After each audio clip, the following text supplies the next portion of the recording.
Bayangkan, tahun 2026 nanti kamu pergi ke pasar dan harga beras sudah Rp25.000 per kilo. Harga cabai Rp150.000 per kilo. Harga telur Rp50.000 per kilo. Kamu pikir ini berlebihan? Lihat saja apa yang terjadi 5 tahun lalu. Siapa yang menyangka harga cabai bisa tembus Rp100.000?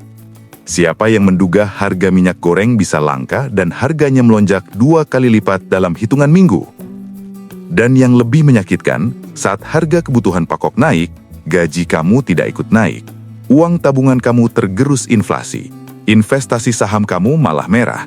Deposito kamu bunganya kalah jauh dari laju kenaikan harga pangan. Sementara itu, ada sekelompok orang yang justru semakin kaya di tengah krisis ini. Bukan karena mereka spekulan atau orang dalam, tapi karena mereka memiliki aset yang tepat. Aset yang tidak terpengaruh inflasi. Aset yang nilainya naik justru saat ekonomi chaos. Aset yang sekarang masih murah, tapi dalam 2 tahun ke depan akan jadi rebutan. Dan yang paling menyebalkan, kamu sebenarnya bisa punya aset-aset ini sekarang, tapi kebanyakan orang bahkan tidak tahu aset apa itu. Hari ini saya akan bongkar tuntas aset-aset apa saja yang akan meledak nilainya di tahun 2026. Dan yang paling penting, kenapa kamu harus mulai memperhatikannya sekarang sebelum terlambat. Tapi sebelum itu, tekan tombol subscribe dan aktifkan loncengnya, karena konten seperti ini tidak akan kamu dapat di channel lain. Ini hanya ada di Jejak Mental. Bagian 1. Realitas pahit yang tidak banyak orang sadari. Sebelum kita bahas aset-aset spesifik, kamu perlu tahu dulu kenapa situasi sekarang berbeda dari 10 atau 20 tahun lalu. Kebanyakan orang masih berpikir dengan pola lama. Kalau mau kaya, kerja keras, nabung, investasi saham atau properti, tunggu hasilnya. Tapi realitanya sekarang, pola itu sudah tidak cukup efektif. Pain point pertama, inflasi tersembunyi yang menggerogoti tabunganmu. Bank sentral bilang inflasi cuma 3-4% per tahun.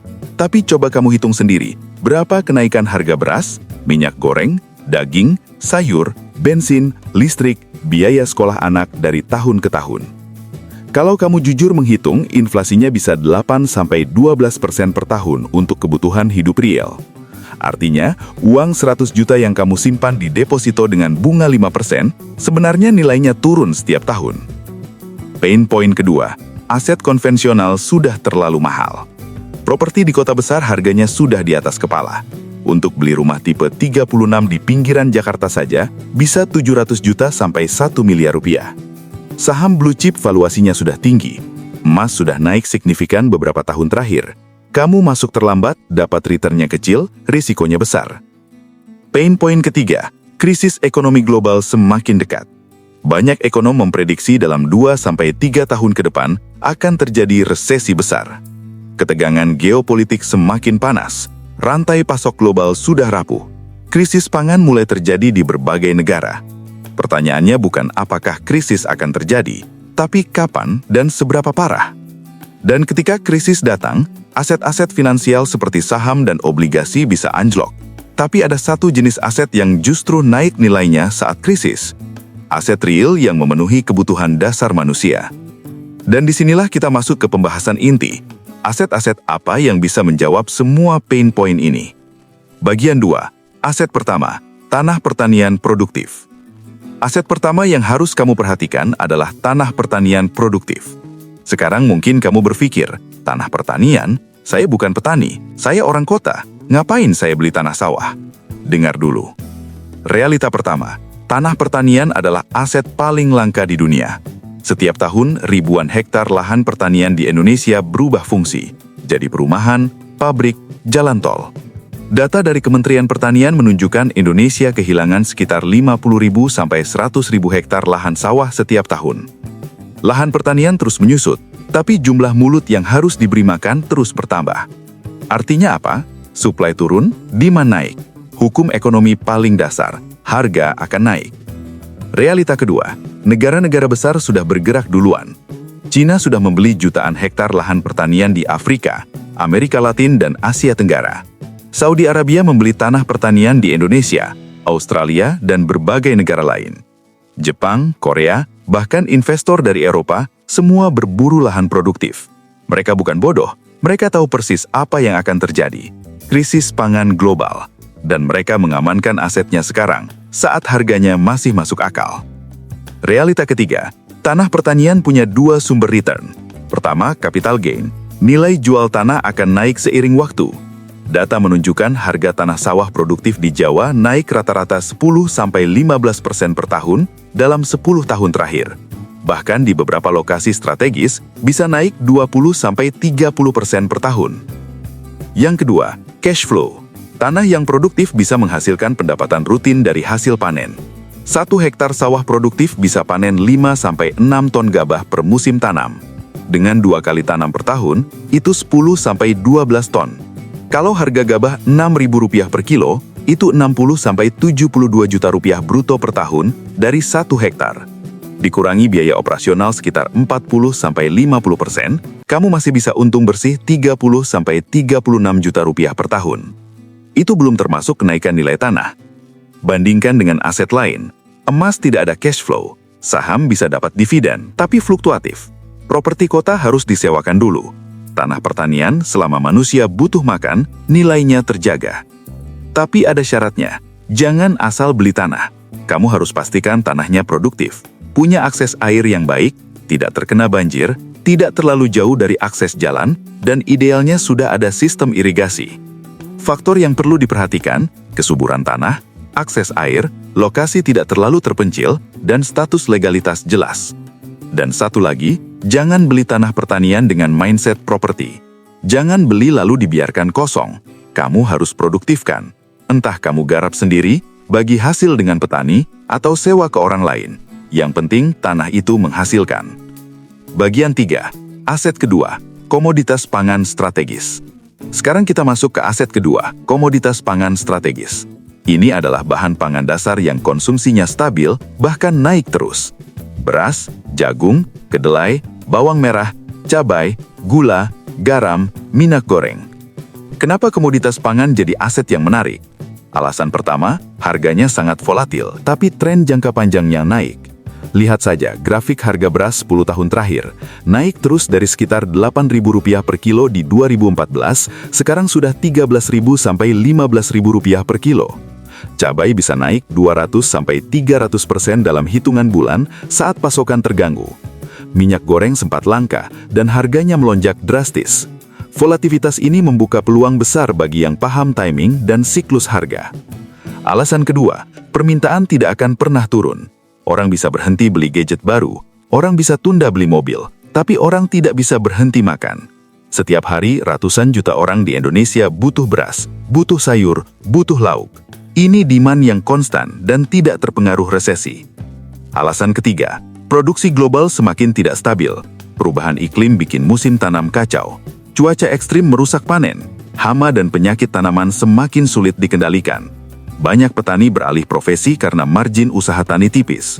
Akibatnya, pasokan sering terganggu, dan setiap kali pasokan terganggu, harga melonjak. Tapi bagaimana cara memanfaatkan ini? Ada beberapa strategi. Strategi pertama, stok komoditas tahan lama. Kalau kamu punya modal dan tempat penyimpanan yang baik, kamu bisa beli komoditas saat harga rendah dan simpan. Beras misalnya, kalau disimpan dengan baik bisa tahan berbulan-bulan. Saat harga naik, kamu jual. Selisihnya bisa sangat besar. Strategi kedua, jadi distributor atau pengepul. Kalau kamu punya jaringan, kamu bisa jadi perantara antara petani dan pasar. Beli langsung dari petani dengan harga wajar, jual ke pasar dengan margin yang menguntungkan. Strategi ketiga, investasi di produk turunan komoditas. Misalnya dari jagung, kamu bisa produksi tepung jagung atau makanan ternak yang nilai tambahnya lebih tinggi. Yang penting kamu harus paham siklus harga, punya sistem penyimpanan yang baik, dan punya jaringan distribusi atau pasar yang jelas. Dan jangan lupa subscribe Jejak Mental, supaya kamu dapat update terus tentang strategi-strategi investasi aset real seperti ini. Bagian 4. Aset ketiga, sumber daya air. Sekarang kita masuk ke aset yang mungkin paling diabaikan tapi paling krusial, air. Kamu mungkin berpikir, air kan gratis, tinggal buka keran sudah dapat. Tapi tunggu sampai suatu hari keran di rumahmu mati, sumur di lingkunganmu kering, air PDAM tidak mengalir selama berhari-hari. Baru kamu sadar, air itu tidak gratis, dan akses ke air bersih adalah aset paling berharga. Ini bukan skenario fiksi, ini sudah terjadi di banyak tempat. Di Jakarta, muka air tanah turun 5-10 cm per tahun. Sumur-sumur bor harus dibuat semakin dalam. Yang dulu cukup 50 meter, sekarang harus 100-150 meter, bahkan lebih. Di beberapa daerah saat musim kemarau, warga harus beli air bersih dari tangki keliling setiap hari. Harga per liternya bisa berkali lipat dari tarif normal. Di negara-negara maju seperti Amerika, Eropa, bahkan Australia, krisis air jadi isu serius. Danau-danau mengering, sungai-sungai surut. California beberapa kali mengalami kekeringan parah. Australia pernah mengalami mega drought selama bertahun-tahun. Dan yang lebih mengerikan, perang air bisa jadi realita. Banyak konflik regional di Timur Tengah dan Afrika dipicu oleh rebutan sumber air. Negara yang menguasai sumber air menguasai kehidupan. Ini bukan metafora, ini realita. Apa artinya bagi kamu? Kalau kamu punya tanah dengan akses air yang baik, entah itu dekat sungai, punya mata air atau punya sumur dalam yang stabil, nilai tanah itu akan melonjak drastis dalam beberapa tahun ke depan. Bahkan di beberapa negara, hak atas air sudah dijual terpisah dari tanah. Di Australia dan Amerika ada pasar untuk water rights, dan harganya bisa sangat mahal. Strategi apa yang bisa kamu lakukan? Pertama, kalau kamu punya tanah, pastikan ada akses air yang baik. Kalau belum ada, pertimbangkan untuk investasi bikin sumur dalam atau sistem penampungan air hujan yang proper. Kedua, kalau kamu mau beli tanah, prioritaskan yang punya sumber air. Tanah yang tanahnya subur tapi tidak ada air, nilai produktivitasnya rendah. Sebaliknya, tanah yang biasa saja tapi punya air melimpah bisa jadi sangat produktif. Ketiga, pertimbangkan investasi di teknologi pengolahan air, bisnis depot air isi ulang, sistem filtrasi air, bahkan teknologi desalinasi punya potensi besar. Orang bisa hidup tanpa listrik beberapa hari, tapi tidak bisa hidup tanpa air bersih lebih dari 3 hari. Bagian 5. Aset keempat. Tanaman produktif bernilai tinggi. Sekarang kita bahas aset keempat yang sangat menarik. Tanaman produktif bernilai tinggi. Ini bukan hanya soal punya tanah, tapi soal apa yang kamu tanam di tanah itu. Ada beberapa jenis tanaman yang permintaannya sangat besar, harganya stabil, bahkan cenderung naik. Contoh pertama, jahe merah. Permintaan untuk industri jamu dan ekspor sangat besar. Harganya stabil di kisaran Rp30.000 sampai Rp50.000 per kilo. 1 hektare lahan bisa menghasilkan 15 hingga 20 ton dalam satu siklus tanam 10 sampai 12 bulan. Hitung sendiri potensinya. Contoh kedua, cabai. Meskipun harga volatil, tapi saat harga lagi tinggi, margin keuntungannya sangat besar. Banyak petani cabai yang bisa panen ratusan juta dalam sekali tanam kalau timingnya tepat. Contoh ketiga, porang. Tanaman ini permintaan ekspornya besar, terutama ke Jepang dan China. Harga per kilonya bisa puluhan ribu, bahkan ratusan ribu. Yang menarik, porang bisa tumbuh di lahan yang tidak terlalu subur. Contoh keempat, kelapa. Jangan remehkan kelapa. Permintaan untuk industri santan, minyak kelapa, dan kopra sangat besar. 1 pohon kelapa produktif bisa menghasilkan 50-100 butir per tahun. Kalau kamu punya 100 pohon, hitung sendiri potensinya. Contoh kelima, pisang Cavendish. Ini jenis pisang ekspor. Harganya lagi stabil dan permintaannya besar. 1 hektare lahan bisa menghasilkan 30-50 ton per tahun. Strategi yang bisa kamu lakukan, kalau kamu punya lahan kosong, jangan biarkan menganggur. Tanam tanaman produktif. Bahkan kalau lahannya cuma 500 meter persegi, kamu bisa tanam cabai, jahe, atau tanaman sayur lain yang siklusnya cepat. Kalau tidak punya lahan, kamu bisa kerjasama dengan petani. Kamu yang modal, mereka yang garap, hasil dibagi sesuai kesepakatan. Atau kamu bisa investasi di kebun produktif yang sudah jalan dengan sistem bagi hasil. Yang penting, pastikan tanaman yang kamu pilih punya pasar yang jelas. Permintaannya stabil, dan kamu paham cara budidayanya atau punya akses ke orang yang paham. Bagian 6. Aset kelima, komoditas energi dan bahan industri. Aset kelima yang mulai jadi rebutan adalah komoditas energi dan bahan baku industri. Ini agak berbeda, karena lebih teknis dan butuh modal lebih besar. Tapi potensi returnnya juga sangat besar. Apa saja yang masuk kategori ini? Minyak, gas, batu bara, nikel, tembaga, litium, kobalt, dan berbagai mineral lain yang jadi bahan baku industri modern. Kenapa ini jadi penting? Pertama, transisi energi global. Dunia sedang bergerak ke energi terbarukan. Untuk bikin panel surya, baterai mobil listrik, turbin angin, semuanya butuh mineral langka seperti litium, nikel, kobalt, dan tembaga. Permintaan mineral ini diperkirakan akan melonjak 300-500% dalam 10 tahun ke depan. Tapi produksinya tidak bisa dinaikkan semudah itu. Kedua, ketegangan geopolitik. Banyak negara kaya sumber daya energi mulai membatasi ekspor atau menaikkan harga jual. Ini bikin pasokan global ketat dan harga naik. Ketiga, elektrifikasi yang masif. Mobil listrik, infrastruktur charging, dan renewable energy, semuanya butuh tembaga dalam jumlah besar. Satu mobil listrik butuh sekitar 80 kg tembaga, 4 kali lebih banyak dari mobil bensin biasa. Bagaimana cara kamu bisa ikut memanfaatkan ini? Pertama, investasi di saham perusahaan komoditas. Kalau kamu pilih perusahaan yang fundamentalnya kuat dan punya cadangan sumber daya besar, potensi returnnya sangat menarik. Kedua, investasi di produk turunan komoditas.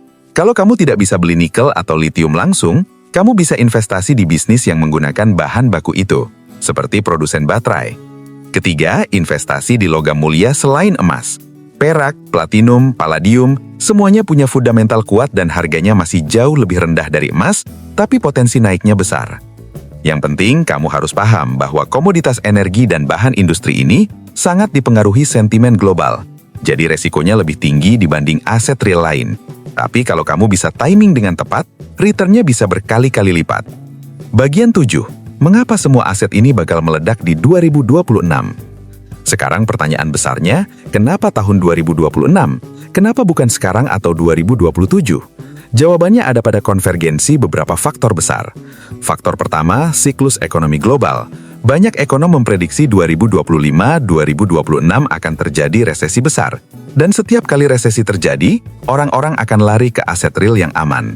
Faktor kedua, krisis iklim yang semakin parah. Prediksi cuaca ekstrim akan semakin sering terjadi. Ini akan mengganggu produksi pangan dan akses air bersih secara masif. Faktor ketiga, ketegangan geopolitik yang memuncak. Konflik regional, perang dagang, blokade perdagangan, semuanya akan bikin rantai pasok global makin rapuh. Faktor keempat, populasi dunia terus bertambah. Dalam 2 tahun ke depan, populasi dunia akan bertambah ratusan juta orang. Semua orang ini butuh makan, butuh air, butuh energi, tapi kapasitas produksi global tidak bertambah secepat itu.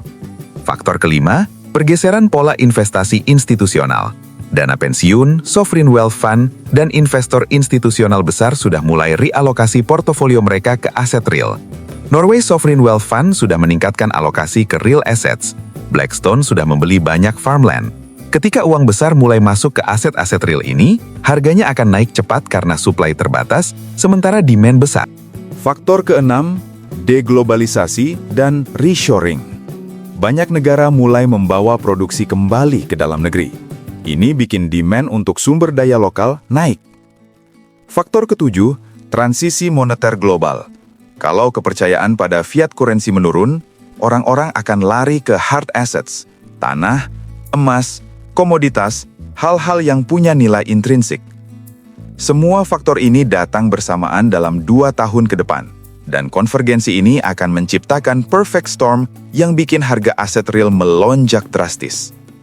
Pertanyaannya buat kamu, mau tunggu sampai harga sudah mahal baru masuk, atau mulai sekarang saat masih terjangkau? Jangan lupa tekan subscribe supaya kamu dapat update terus dari Jejak Mental tentang pergerakan aset-aset ini.